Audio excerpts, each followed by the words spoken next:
à Aix-les-Bains, à Chambéry et bien plus encore, Radio Grand Lac vous accompagne sur le 92.1 FM. La nature et vous, découvrir et s'émerveiller avec Sandrine sur Radio Grand Lac. Bonjour, bienvenue à votre émission La nature et vous, s'émerveiller et découvrir sur Radio Grand Lac. C'est le jeudi tous les 15 jours. Un moment pour découvrir les bienfaits de la nature sur notre santé, ses mystères et ses interactions. Depuis la nuit des temps, la nature nous inspire et nous émerveille. Mais comment sommes-nous en interaction avec le vivant ? Mes invités vous en parlent. Et aujourd'hui, j'ai la joie de recevoir Gaëlle Ferrand. Bonjour Gaëlle. Bonjour Sandrine. Et je vais vous présenter Gaëlle dans quelques instants. Il y a 15 jours, je recevais Lia Rosso, auteure du livre « La nature en nous ». Elle nous précise que notre biologie, notre physiologie, tout en nous est la nature. Par exemple, notre génome humain est composé entre autres de virus. Et en fait, notre génome humain provient de virus, de bactéries, d'animaux, de champignons, de végétaux. Et tout cela existait bien avant nous sur cette terre. Nous sommes la nature. L'espèce humaine a évolué à 99,9% dans la nature. Nous sommes faits par la nature, pour la nature. Au fur et à mesure de son évolution, l'Homo sapiens a découvert quelles plantes il était possible de manger et ses vertus, mais il n'en prélevait que ce dont il avait besoin. Et aujourd'hui, pour nous parler des plantes sauvages comestibles, c'est Gaëlle Ferrand au micro. Bonjour Gaëlle. Bonjour. Gaëlle, tu es passionnée de plantes sauvages et comestibles depuis 20 ans. Tu as suivi pendant 3 ans une formation dans ce domaine. Oui. Tu animes entre autres des sorties, cueillettes et reconnaissance des plantes sauvages et tu les cuisines au quotidien depuis tout ce temps. Alors Gaëlle, si tu avais une plante fétiche à nous conseiller pour notre bien-être au quotidien, quelle serait-elle ? Ce serait l'ortie. Parce que c'est une plante qui est omniprésente sur la terre, partout où l'homme est passé, elle pousse. C'est une plante qui est... c'est un remarquable légume nutritif. C'est le végétal le plus riche, par exemple, en protéines. Le plus riche aussi en chlorophylle. Et il possède des sels minéraux comme le fer, la silice, le calcium, le potassium, du carotène. Il est riche aussi en vitamines du groupe B, C, E, D, même la K. Voilà. Donc c'est une à conseiller, à utiliser au quotidien. User, abuser, ça serait l'ortie. D'accord. En plus, c'est facile à trouver dans les champs, là, juste à côté de chez nous. Suffit de prendre des gants. Et quelle partie de l'ortie faudrait-il cueillir ? On va prendre que les sommités, en fait, les plus jeunes feuilles qui sont au sommet de la plante, donc on va dire les 4 à 6 premières. Toutes les jeunes pousses, en fait. Parce que si on récolte le reste de la tige va être ligneuse et elle va pas être bonne à cuisiner parce que on la tisse. On la tissait à l'époque pour faire pour faire des vêtements. Donc trop ligneuse, donc on prend toujours les sommités. D'accord. Les plus jeunes feuilles. Et pour toutes les plantes, c'est quasiment pareil. D'accord, donc plutôt les sommités, généralement, c'est les 4-5 premières feuilles, je crois. 4 à 6, oui, 4 à 6. Par 2, mais oui. D'accord, ok. Et puis tu viens de nous apprendre, je ne savais pas qu'en fait, on utilisait l'ortie aussi pour tisser, pour faire du tissu, c'est ça ? Avec l'ortie, oui. D'accord, avec l'ortie. Et comment cuisines-tu l'ortie ? Qu'est-ce que tu nous suggères ? Et aurais-tu des petites recettes à nous proposer ? Ah oui, plein. Par exemple, déjà juste pour la consommer comme ça, on peut la consommer en pleine nature, prendre une feuille et la plier en 4, 6 et puis la manger déjà comme ça. En cuisine, on peut faire des sortes de pesto avec. Donc on ramasse, et on passe juste au mixeur comme ça avec de l'huile d'olive. On peut rajouter bien sûr des graines dedans, mais même juste comme ça avec de l'huile d'olive, c'est très très bien. Donc fraîches. Il n'y a pas besoin de les faire sécher, tu les mets fraîches avec du sel. Oui. Et tu mixes. Bon. Je mixe, tout simplement. Et là, du coup, on a toutes les propriétés de l'ortie. C'est un peu une bombe d'énergie, quoi. Voilà. Et après, on pourrait utiliser les plus grandes feuilles qu'on trouve plus sur la branche, mais vraiment que les feuilles, si on veut les cuisiner. Pour les cuire, on peut prendre les grandes feuilles qui sont un peu plus vieilles. Et là, on les met dans les tartes. On fait de la soupe à l'ortie. C'est quand même assez connu, la soupe à l'ortie. Dans les tartes. Et puis... tarte, soupe, peu importe, on peut les mettre partout où on veut, en fait. Et il y a une boisson aussi, pour l'été, qui est assez rafraîchissante. l'eau d'ortie, on peut les faire macérer, non? Je fais des macérations solaires à l'ortie. Alors c'est pareil, c'est un peu comme les tisanes, parce que les feuilles fraîches, les sommités, là on va prendre pour faire les tisanes, on peut s'en faire, donc voilà, on les ébouillante et on se fait une tisane à l'ortie. On profite aussi de ses bienfaits nutritifs. Et c'est vrai que moi j'ai l'habitude d'en cueillir de temps en temps le soir, et je les mets dans l'eau toute une nuit. Et après aussi avec le soleil du matin, et après on boit ça le long de la journée. On peut faire soit une macération solaire, soit on peut les faire tremper la nuit. D'accord. Et macération solaire, du coup, ça apporte un peu autre chose, parce qu'il y a le soleil qui rentre dans le bocal et qui fait cette transformation tranquillement, qui donne toutes les propriétés de l'ortie à l'eau. Ouais. J'aime bien celle-ci. Ouais, donc c'est même à boire tout au long de l'année. Je disais l'été parce que je sais que tu m'en as parlé pour cet été, donc c'était pour ça en fait. D'accord. Oui. Ok. Alors moi j'ai été surprise la première fois que j'ai fait une cueillette avec Gaëlle. C'était la pâquerette.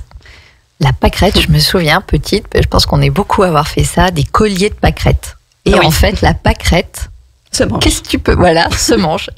Et oui.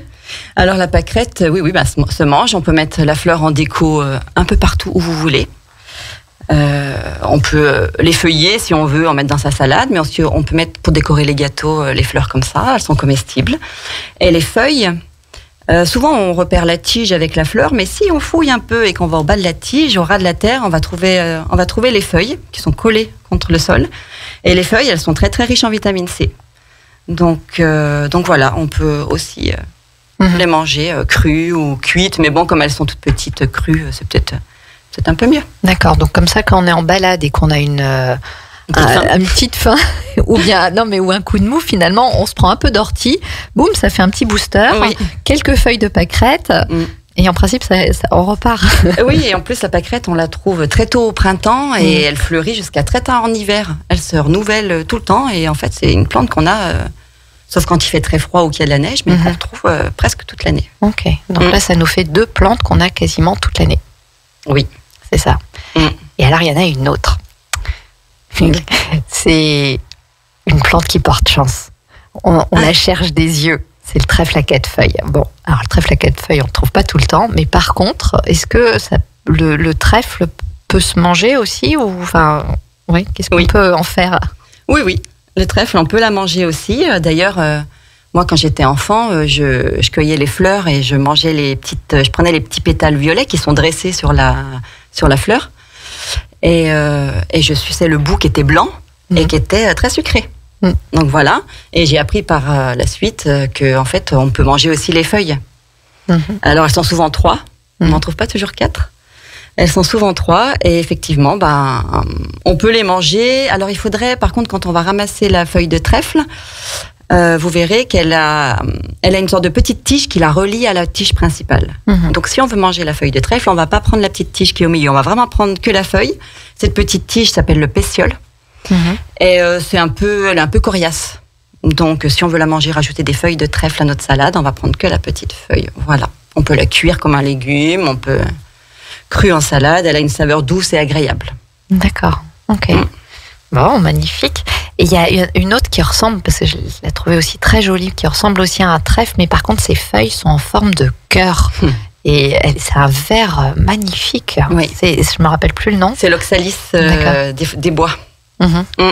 Et donc c'est une sorte de petite oseille sauvage, en fait.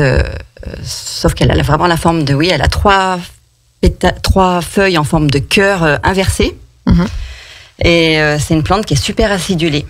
D'accord. Super acidulée. Là, les enfants, dès qu'on se promène et qu'on leur montre, et celle-ci, ils la repèrent, et c'est un peu des bonbons végétaux, quoi. Enfin, c'est sucré, c'est acidulé et citronné. D'accord. Ouais. C'est l'oxalis des bois, celle-ci. Je trouve que c'est des plantes qui sont tellement faciles à repérer, parce que on peut vraiment se tromper pour ça ou ça ou ça. Donc, ça, que ce soit les orties, la pâquerette, le trèfle ou l'oxalis. Et il y en a une autre qui est le pissenlit. Ah oui. Tu peux nous dire sur le pissenlit?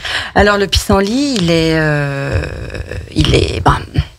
on le connaît. Enfin, moi, je sais que je ramassais le pissenlit avec mon grand-père quand j'étais enfant. Les rosettes, dès la sortie de l'hiver, là, dès qu'il n'y a plus de neige, on allait ramasser les rosettes de feuilles de pissenlit. Et j'ai appris par la suite, donc avec ma formation, que en fait, tout était comestible dans le pissenlit, même la racine. Donc, quand on va ramasser les rosettes au printemps, là, au tout début du printemps, l'idéal, c'est avec le couteau de plonger un peu dans la terre et de ramasser un petit bout de racine avec qu'on va couper menu dans la salade. Parce que elle est tendre et puis elle est riche aussi en inuline. Alors voilà, c'est un apport nutritif en plus. Et ensuite, quand elle pousse, on peut manger les tiges. Elles se mangent. Elles sont comestibles. Par contre, c'est super amer. Donc voilà, on peut se faire en tisane si on veut nettoyer un peu le foie, tout ça. Mais la fleur, voilà, on les feuille, on en met dans la salade. Ça fait un peu comme le jaune d'œuf finalement pour les gens qui sont végétaliens, qui mangeraient pas d'œuf. Et on met des fleurs de pissenlit. Et ouais, c'est un excellent légume sauvage, quoi. Puis après, quand elle a grandi, la feuille, on va peut-être pas la manger crue, ou alors si elle est très grande, on va plutôt la cuire. D'accord. Pour la manger en légumes. Et si elle est un peu entre deux encore, on peut, quand c'est plus des jeunes rosettes et qu'elles ont déjà un petit peu grandi, ce qui est bien, on peut encore la consommer, c'est encore agréable, sauf qu'il faut la saucer un petit peu en avance pour qu'elle s'imbibe et puis qu'elle s'imprègne de la sauce, et elle devient plus souple, plus douce. D'accord. Voilà. Merci beaucoup. Avec des patates, c'est top. Et des petits lardons. Bon. Alors, donc, tu mélanges, juste pour reprendre la recette, on est à l'heure de midi, je pense qu'on est tous certains sont peut-être à table en train de nous écouter. Donc, tu proposerais pommes de terre, petits lardons, pissenlit, c'est ça? Oui. J'ai oublié quelque chose? Oui. Non, ok, très bien. Et les boutons aussi, avant qu'elles viennent en fleurs, les boutons, on peut les utiliser pour mettre dans les salades, les omelettes, enfin voilà, tout se mange dans le pissenlit. Eh bien, écoutez, je vous souhaite bon appétit en train de nous écouter sur Radio Grand Lac. Une petite pause musicale avant de nous retrouver. À tout de suite. Sur les bords du lac du Bourget, la radio autrement. Radio Grand Lac. La nature et vous, découvrir et s'émerveiller avec Sandrine sur Radio Grand Lac. Et voilà, nous nous retrouvons après cette pause musicale. Vous ne nous avez pas vu dans le studio, mais on était en train de danser, comme s'il y avait du vent dans les arbres, dans les plantes. Et nous nous retrouvons donc avec Gaëlle Ferrand, spécialiste, passionnée en tout cas de plantes sauvages comestibles depuis 20 ans. Donc après les différentes cueillettes déjà d'ortie, de pâquerettes, de pissenlit et même de trèfle, on va continuer sur le goût parce que chaque plante à son goût, n'est-ce pas? Oui. Et donc, est-ce qu'il y a des plantes qui sont plutôt acidulées, plutôt vanillées? Des fois, peut-être même certaines, en dehors des champignons, mais des plantes peuvent même avoir le goût de champignons ou sont poivrées. Qu'est-ce que tu pourrais nous donner comme exemple qui nous permettra justement d'agrémenter nos plats? Eh bien, on a déjà vu juste tout à l'heure l'oxalis des bois, qui est une plante acidulée. Et dans la même famille, il y a l'oseille sauvage. Alors, on connaît souvent l'oseille cultivée. Il y a dans les jardins plein de gens en ont de l'oseille cultivée. Et on va retrouver donc une espèce d'oseille aussi sauvage, avec la feuille qu'on reconnaît parce qu'elle a sa feuille en fer de lance, qu'on va cuisiner comme les épinards, dans des soupes, des tartes, voilà. D'accord. Donc, tu la reconnais comment, cette oseille sauvage? Il faudrait que je la montre parce que elle a une feuille en fer de lance. D'accord. Donc une feuille ovale avec à la fin, au bout proche du pétiole, 2 pointes. Okay. Voilà. Bon. Donc celle-ci, par exemple, ma fille, c'est celle qu'elle a reconnue dans les premières parce qu'avec son goût acidulé, on en trouve partout et voilà. D'accord. Ok. Et voilà, donc c'est des plantes où il faut faire attention, comme l'oseille, parce que elle possède de l'acide oxalique. Donc c'est pas une plante qu'on va consommer tous les jours. Voilà. D'accord. Occasionnellement, c'est bien. Ok. Quel autre goût peux-tu nous proposer? Les poivrées piquantes. Ok. Voilà. Là-dedans, on a les fleurs et les feuilles de capucine. Elles ont un léger goût poivré et frais. Alors les feuilles de capucine, elles sont bien rondes, c'est ça, avec ces fleurs qui sont dans les oranges et jaunes. Il y a les deux couleurs, orange, jaune, des grandes feuilles larges. Enfin, plus elle vieillit, plus les feuilles deviennent larges. D'accord. Et c'est une de mes préférées parce que On peut prendre les feuilles, voilà, on la roule et puis on va la couper menu pour rajouter aux salades. Elle va apporter ce côté piquant, poivré. Et elle amène de la fraîcheur en même temps. Et puis les fleurs de capucine, c'est soit on va les garder entières pour décorer, mais c'est vrai que pour mettre dans une salade, on va préférer la couper en lamelles. C'est dommage, hein, mais bon, c'est dur sinon pour les personnes qui sont pas habituées de manger une plante comme ça entière. Parce qu'elle est quand même assez grosse comme fleur. D'accord. Voilà. En piquante, on a aussi les fleurs de calendula qu'on appelle le souci aussi. Et là, c'est pareil, ça va il y en a des jaunes, des oranges. Piquante, elle est piquante et épicée celle-ci. Il y a les fleurs de lilas. Ah oui. Ok. Qui se consomment aussi. Quel goût ça a? C'est poivré et floral. Forcément, parce que le parfum qu'elles ont, ça apporte un goût floral dans les plats, et puis il y a le côté en arrière comme ça qui est poivré. Et alors, quel que soit le lilas, violet, blanc, tu peux prendre... Ok, d'accord. À condition que ce soit un lilas,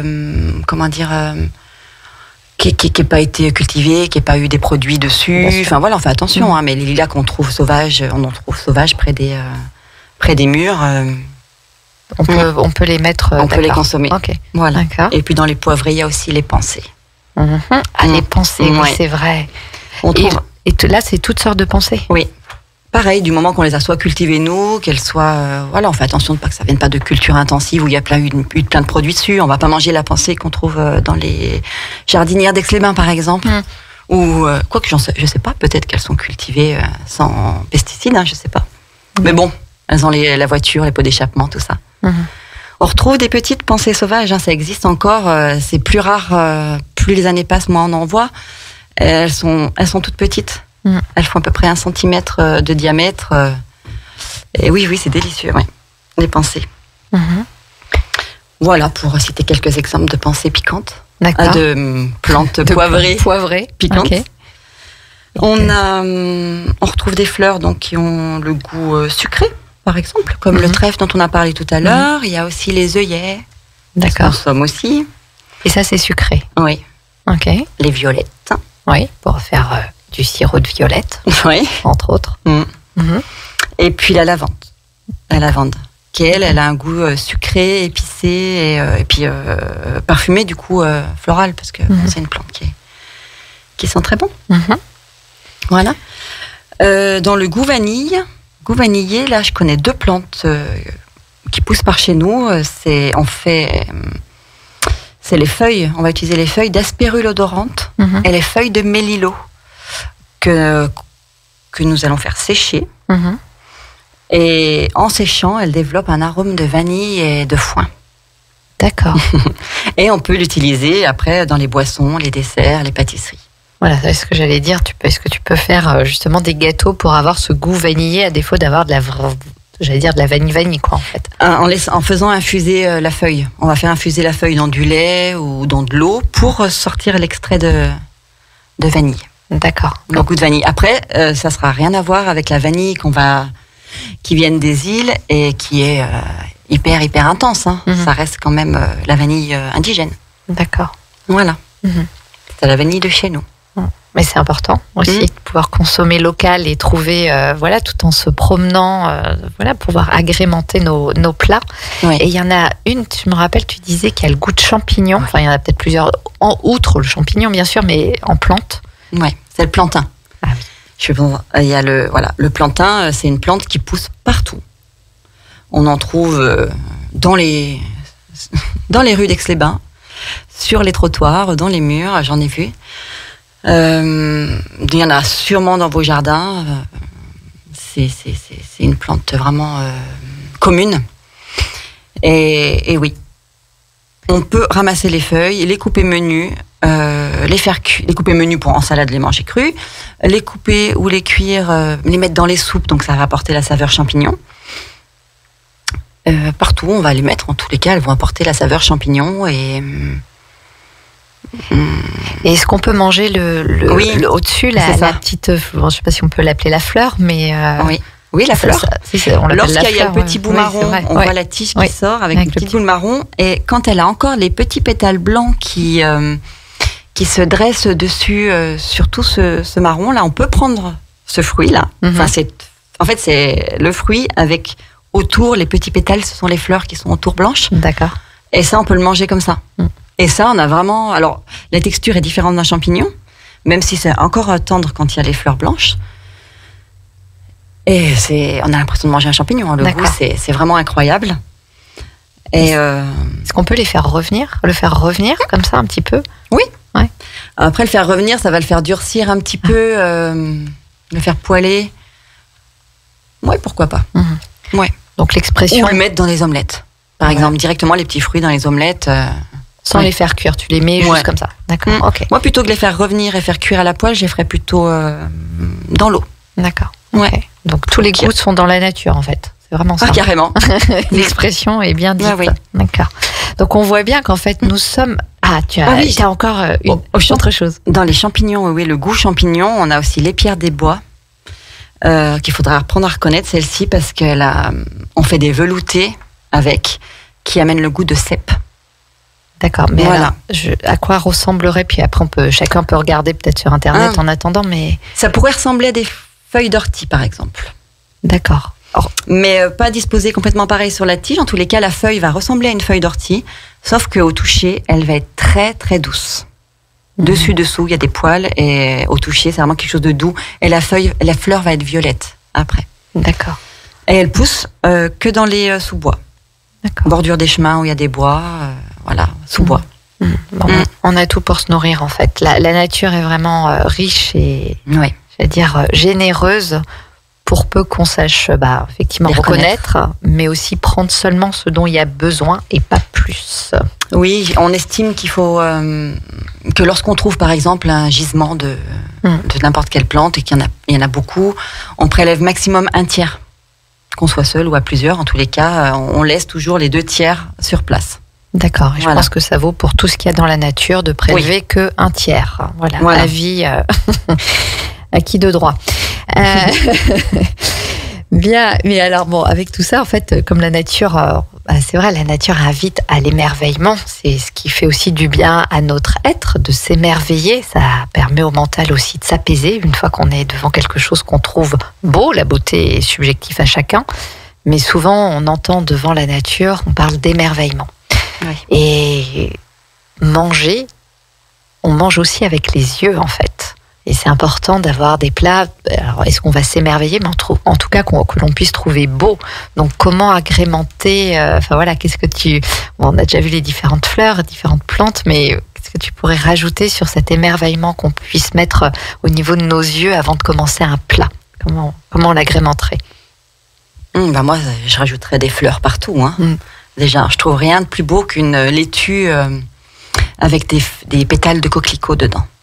Le vert de la laitue, qui est un vert assez soutenu, dans lequel on ajoute le rouge pétant des pétales de coquelicot, c'est juste magnifique. Moi, j'adore. Voilà, ça c'est...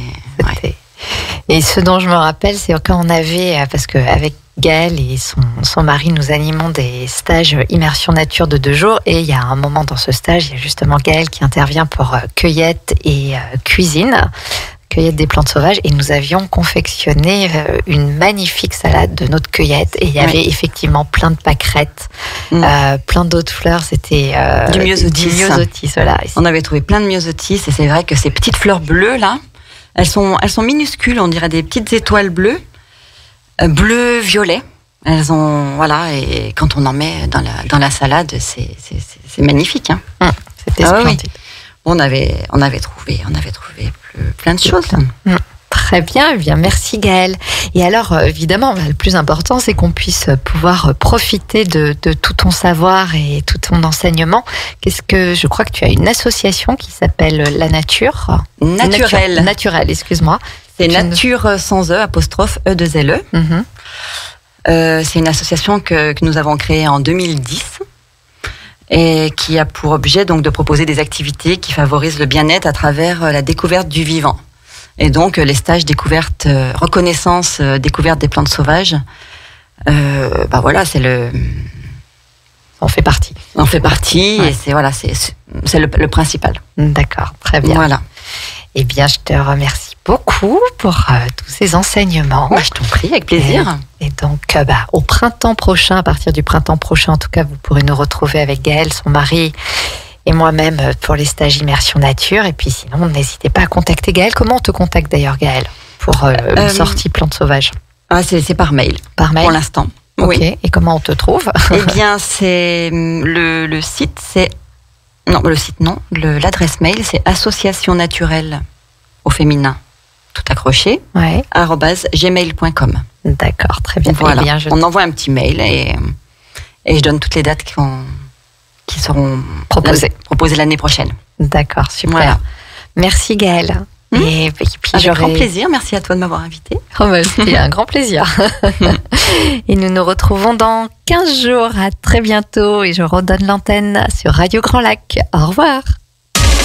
La radio de l'identité locale à Aix-les-Bains et autour du lac du Bourget, Radio Grand Lac sur 92.1.